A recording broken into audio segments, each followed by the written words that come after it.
akan mempresentasikan materi 4 mengenai kepemilikan perusahaan usaha kecil dan kewirausahaan. Oke, sebelum kita lanjut ke materi, kita perkenalan dulu ya. Perkenalkan, nama saya Asnia Nursinta dengan nomor NPM 202314500001. Perkenalkan, nama saya Dita Lindawati dengan nomor NPM 202314500033. Oke, perkenalkan nama saya Wahyu Jiwati, nomor NPM 202314500052. Kepemilikan perusahaan usaha kecil dan kewirausahaan. Usaha kecil. Usaha kecil adalah usaha yang pemiliknya mempunyai jalur komunikasi langsung dengan kegiatan operasi dan juga dengan sebagian besar tenaga kerja yang ada dalam kegiatan usaha tersebut. Dan biasanya hanya mempekerjakan tidak lebih dari 50 orang. Ciri-ciri usaha kecil. 1. Manajemen tergantung pemilik. 2. Modal disediakan oleh pemilik sendiri. 3. Skala usaha dan jumlah modal relatif kecil. 4. Daerah operasi usaha bersifat lokal. 5. Sumber daya manusia yang terlibat terbatas. Kontribusi usaha kecil terhadap sistem ekonomi. 1. Penciptaan lapangan kerja. 2. Inovasi bisnis.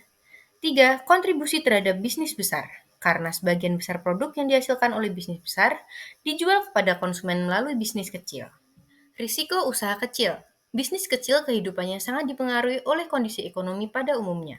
Lokasi bisnis, persaingan, kualifikasi pemilik, dan efektivitasnya menjalankan bisnis. Dari sekian banyak usaha, maka usaha di bidang perdagangan eceran paling banyak mengalami kegagalan. Kemudian disusul dengan usaha pertambangan dan pabrik, berikutnya usaha dalam bidang konstruksi. Kurangnya keterampilan manajemen karena pekerjaan makin banyak dan kompleks menimbulkan kurangnya pengawasan dan tanggung jawab. Kewirausahaan. Kewirausahaan berasal dari kata wirausaha yang berarti seseorang yang memiliki ide untuk menyusun, mengembangkan, dan menentukan produk atau jasa baru yang akan dibuat. Perbedaan dari wirausaha dan kewirausahaannya itu, wirausaha mengacu pada orang yang menciptakan sebuah bisnis, sedangkan kewirausahaan adalah proses seseorang mengelola bisnis tersebut. Kewirausahaan dapat diartikan seperti orang yang memiliki sifat bekerja keras dan berkorban untuk kepentingan bersama. Pengertian kewirausahaan menurut para ahli. Pengertian menurut Thomas Weizsäcker. Menurut Thomas Weizsäcker, kewirausahaan adalah suatu penerapan dari inovasi serta pola pikir kreatif untuk mendapatkan solusi atas peluang yang hadir. Richard Catalan, 1775, mendeskripsikan pandangannya mengenai kewirausahaan, bahwa kewirausahaan adalah suatu tindak seseorang yang mau untuk mengambil resiko dan menghadapi ketidakpastian. Contoh kasus yang Richard ceritakan adalah terdapat suatu pengusaha yang melakukan pembelian barang di saat ini, kemudian menjual barang tersebut di masa mendatang dengan harga yang tidak pasti. Konsep-konsep kewirausahaan. 1. Kekuatan. 2. Kecepatan. 3. Daya tahan. 4. Kelincahan. 5. Kelenturan. Manfaat kewirausahaan. 1. Terbukanya lapangan pekerjaan. 2. Ikut membantu pertumbuhan ekonomi negara. 3. Dapat mengembangkan cita-cita dan usaha yang disukai. 4. Dapat melihat berbagai peluang yang menguntungkan. 5. Mengetahui hal-hal yang sedang tren. Karakteristik kewirausahaan. Untuk menjadi seorang wirausaha, maka kita harus memiliki karakteristik kewirausahaan. Karakteristik ini sangat diperlukan karena akan memudahkan seseorang dalam mewujudkan usaha yang akan dibangunnya. Karakteristik wirausaha sebagai berikut. 1. Disiplin. Adapun contoh dari karakteristik disiplin seperti pandai mengatur waktu, mampu membuat target, dan sebagainya. 2. Jujur. Hal ini dikarenakan dengan sifat jujur, maka akan membuat banyak konsumen tertarik untuk membeli suatu produk yang diperjualbelikan. 3. Mandiri. Hal ini agar tidak terlalu bergantung dengan orang lain dalam mengambil keputusan. 4. Inovatif. Seorang wirausaha harus memiliki jiwa inovatif agar produk yang dibuatnya terus disukai oleh konsumen. 5. Memiliki komitmen yang tinggi.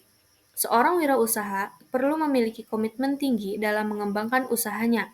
Dengan begitu, usaha yang dikembangkan akan mampu bersaing dengan kompetitor. Tujuan kewirausahaan. 1. Mendukung munculnya usaha-usaha kecil. 2. Kesejahteraan masyarakat terangkat. 3. Menumbuhkan semangat berinovasi. Sifat kewirausahaan. 1. Keinginan untuk berprestasi. 2. Keinginan untuk bertanggung jawab. 3. Prarasa terhadap resiko-resiko menengah. 5. Pemahaman terhadap sebuah keberhasilan. 6. Rangsangan oleh umpan balik. 7. Aktivitas energik. 8. Orientasi ke masa depan. 9. Keterampilan dalam pengorganisasian. 10. Sikap terhadap uang. Jenis wirausaha. 1. Usaha retail. Usaha retail merupakan suatu jenis usaha yang tidak pernah ada matinya. Usaha ini juga disebut sebagai penjualan eceran secara langsung kepada konsumen. Usaha ini boleh dibilang merupakan jenis usaha minim resiko karena persaingan yang terjadi hanya sebatas antar peritel. 2. Startup bisnis. Jaringan internet saat ini bukan lagi menjadi barang mewah. Jaringan internet menjadi kebutuhan sehari-hari. Dengan menggunakan ponsel cerdas, kita dapat melakukan kegiatan ekonomi atau usaha melalui ponsel kita. Inilah yang disebut sebagai industri digital. 3. Industri kreatif. Berbagai bidang usaha yang ada pada industri kreatif seperti fashion designer, penulis, copyright, pelukis, desainer, ghostwriter, penulis artikel, dan masih banyak lagi. Bentuk kepemilikan usaha. Kepemilikan usaha adalah suatu jenis kegiatan usaha yang dipandang dari segi pemilik atau pendirinya, sumber uangnya, tujuan keberadaannya, sehingga bentuk kepemilikan suatu bisnis atau usaha itu bermacam-macam. 1. Perusahaan perseorangan. Perusahaan perseorangan adalah badan usaha yang dimiliki oleh satu orang. Pemilik jenis usaha ini tidak hanya mengambil keuntungannya sendiri, tetapi juga bertanggung jawab penuh apabila mengalami kerugian. Kelebihan perusahaan perseorangan. 1. Keuntungan yang didapat sepenuhnya menjadi pemilik usaha. 2. Pemilik usaha akan bebas untuk bergerak, dalam arti segala keputusan dan kebijakan sepenuhnya secara mutlak berada di tangan pemilik usaha. 3. Keuntungan atau laba yang didapat akan langsung diterima oleh pemilik tanpa harus dibagi dengan pihak lain. Kekurangan perusahaan perseorangan.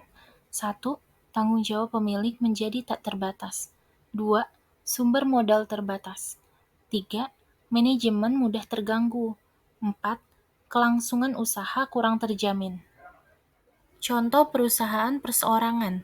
Ada usaha kuliner, salon kecantikan, bengkel. 2. Firma. Firma adalah sejenis badan usaha untuk menjalankan bisnis antara dua orang atau lebih, disebut firman, dengan menggunakan nama umum atau nama yang digunakan secara bersama-sama untuk mengembangkan usahanya. Kelebihan firma. 1. Sistem pengelola profesional. 2.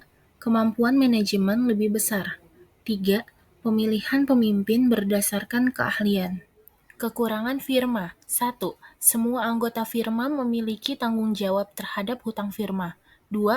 Tidak adanya pemisah antara hak kepemilikan dengan aset milik perusahaan. 3. Kelangsungan hidup perusahaan kurang terjamin, karena jika ada anggota yang keluar secara otomatis firma juga bubar. 3. Persekutuan komanditer atau CV adalah suatu bentuk badan usaha persekutuan yang didirikan oleh dua orang atau lebih, di mana beberapa anggotanya memiliki tanggung jawab yang tak terbatas dan sebagian anggota lainnya memiliki tanggung jawab yang terbatas. Kelebihan persekutuan komanditer atau CV. 1. Modal usaha yang minim. 2. Proses pendirian lebih mudah. 3. Pengambilan keputusan yang cepat. 4. Pajak lebih mudah. Kekurangan persekutuan komanditer atau CV. 1. Ruang lingkup terbatas, karena mendirikan CV hanya berlaku pada bidang-bidang tertentu. 2.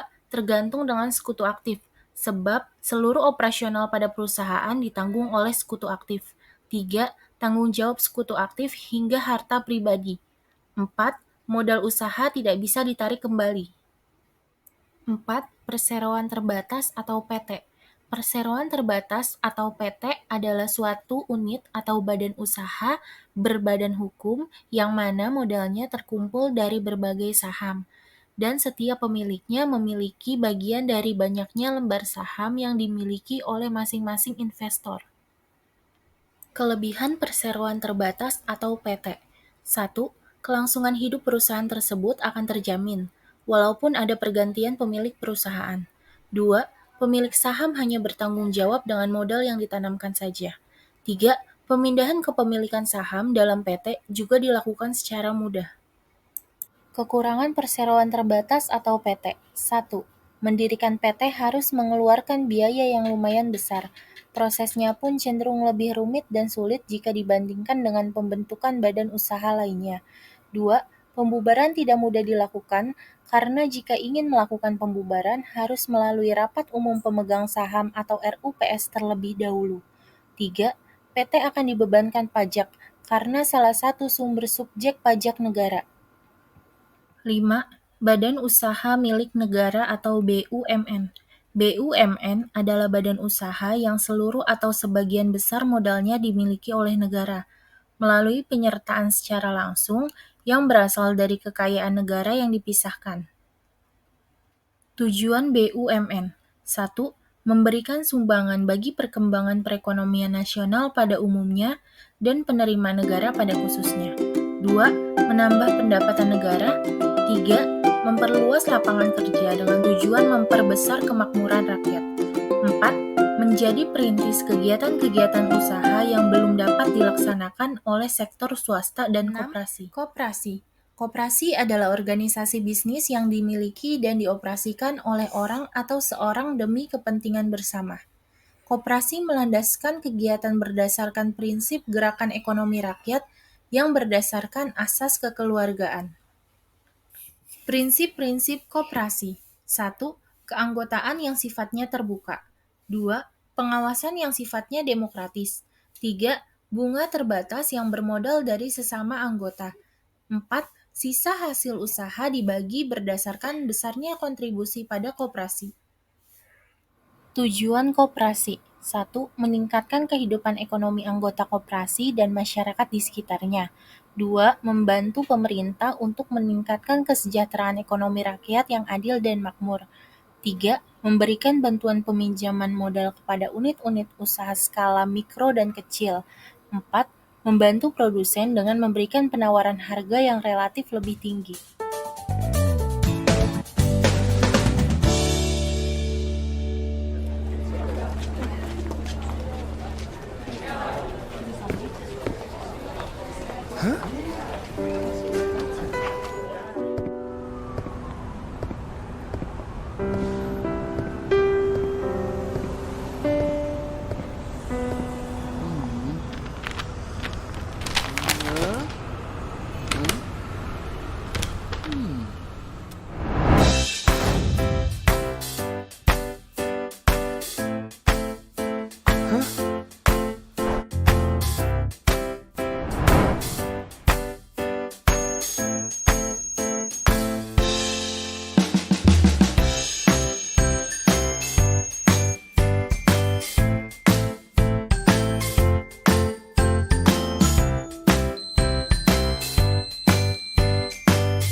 Aha.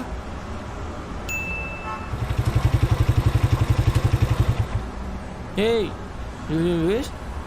Hah? Hmm. Ah. Hmm.